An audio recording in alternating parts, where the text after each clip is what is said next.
नमस्कार, मी प्रमिला झांबरे। तर आज मी शेवयापासून नाश्ता बनवणार आहे। त्यासाठी मी एका प्लेटमध्ये शेवया घेतल्या त्या आणि अर्धी वाटी रवा घेतलेला आहे। तर आता रवा ही मिक्सरच्या भांड्यामध्ये मी टाकून घेणार आहे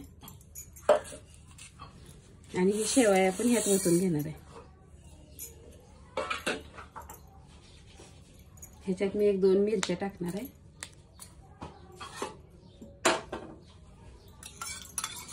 आणि 1-2 चमचे दही वापरणार आहे।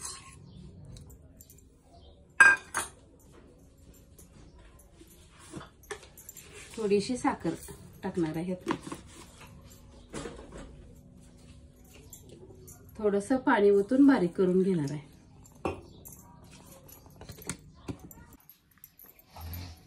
तर बघा, मी असं बारीक करून घेतलेले पीठ आहे, रवा आणि शेवया।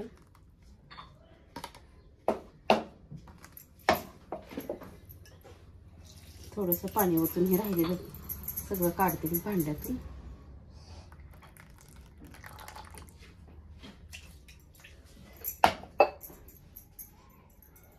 ह्यात आपल्याला आता चवीनुसार मीठ वापरायचं।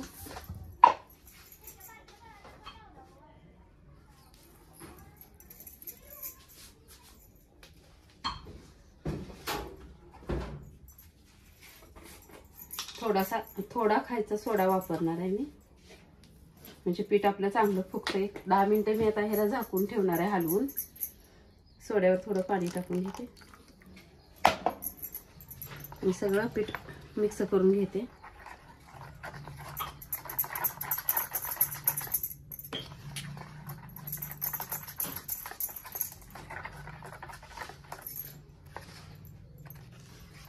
असंच ह्या पिठाला मी आता 10 मिनिटं झाकून ठेवणार आहे।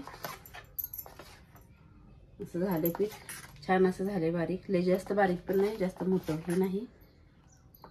आणि हे मी जी चटणीचं साहित्य घेतलेलं आहे बघा, ती पण आता मी बारीक करून घेणार आहे। हे पीठ असंच भिजू देणार आहे, अर्धा तास मी साईडला काढून ठेवणार आहे। आणि चटणीसाठी साहित्य घेतले मी, थोडं डाळ आहे तर 1 चमचा साखर घेतले, थोडंसं खोबरं, 2 हिरव्या मिरच्या आणि कोथिंबीर घेतली। ही पण मी ह्याला बारीक वाटून घेणार आहे। त्यात पण थोडंसं दही घालून वाटणार आहे।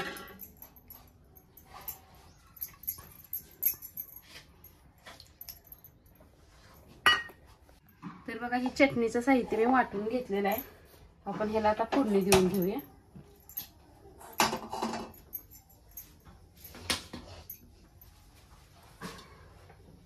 फोडणीसाठी थोडं तेल ओतून घेतलं मी।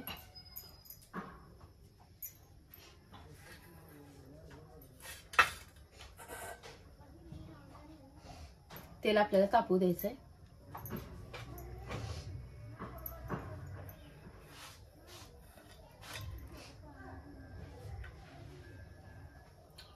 अर्धा चमचा मोहरी टाकून घेतली, अर्धा चमचा जिरे टाकले,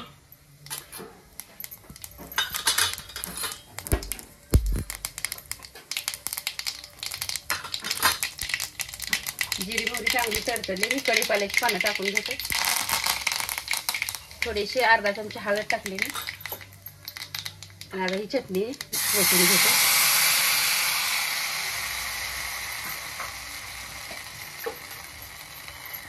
चटणी आपल्याला किती घट्ट पातळ त्याच्या अंदाजाने पाणी ओतायचं, जास्त पण ओतायचं नाही।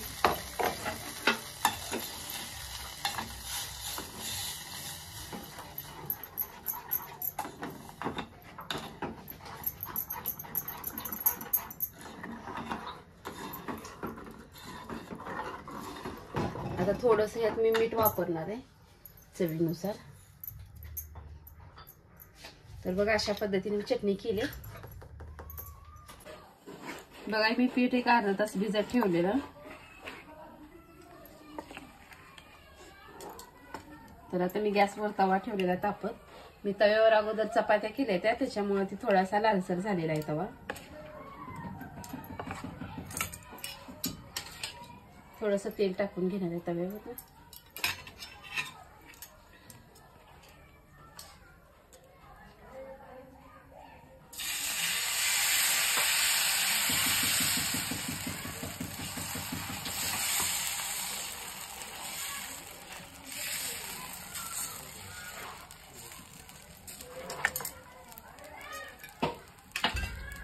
साईडने बी थोडं तेल टाकून घेते.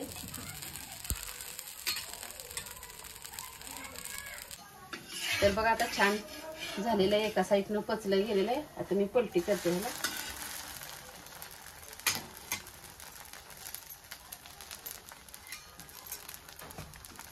दोन्ही साईडनं छान भाजून घेते.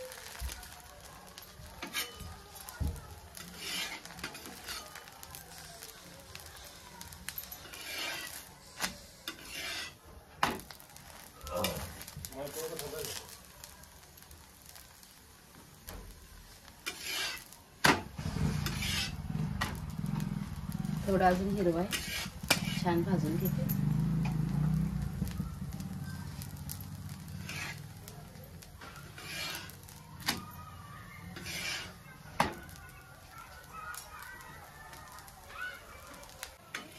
तर बघा आता हे दोन्ही साईडनं छान असं भाजलेलं आहे.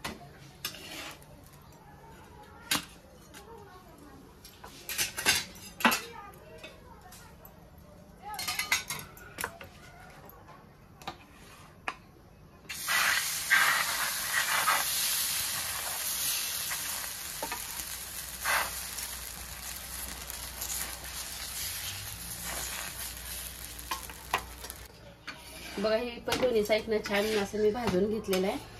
आणि खाली पण सगळं तशा प्रकारे भाजून घेतले ते. तर रवा आणि शेवयापासून बनवलेला नाश्ता माझा तयार आहे. चटणी पण केलेला व्हिडिओ मी तुम्हाला दाखवलेला आहे.